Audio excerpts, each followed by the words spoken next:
Ya, selamat pagi jemaat, saudara yang dikasih Tuhan. Mari bersama-sama kita renungkan ayat firman Tuhan yang bagus banget. Yeremia 31 ayat yang ketiga.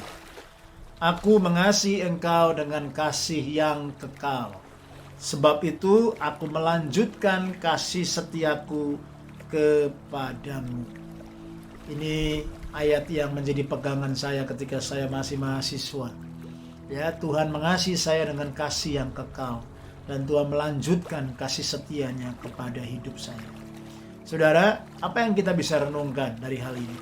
Bahasa Inggrisnya, saudaraku, dari ayat ini dikatakan, I have loved you with an everlasting love. That is why I have continued to be faithful to you. Saudara, banyak orang hari-hari ini tidak mengalami kesetiaan, tidak mengalami kasih, dan banyak daripada mereka mencari dua hal ini di tempat yang salah, di pribadi yang salah. Tetapi Tuhan sendiri memberikan janji kepada Israel, bangsa yang tegar tengkuk, bangsa yang memberontak, bangsa yang bebal, menjadi gambaran dalam kehidupan kita. Sekalipun saudaraku kita menjadi orang pribadi saudaraku yang tidak setia, yang bebal, yang angkuh, yang sombong, yang tidak saudaraku peduli akan rencana dan anugerah Tuhan. Tetapi saudaraku kasih dan kesetiaan Tuhan tetap berlaku buat kita.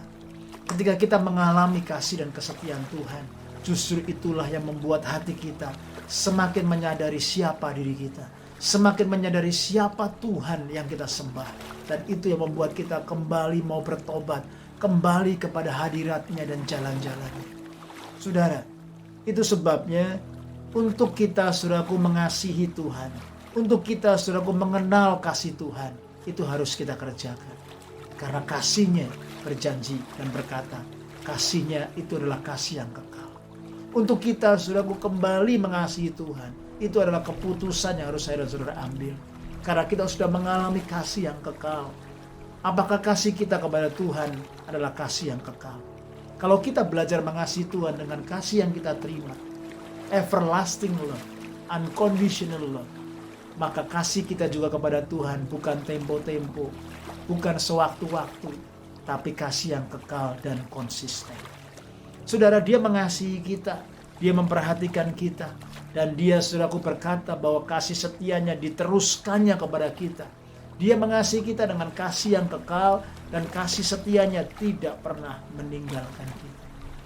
Itu sebabnya kalau hari-hari ini kita, saudaraku, sudah lagi tidak menjadi setia, kalau hari-hari ini kita sudah tidak lagi hidup dalam kasih, mari kita bertobat.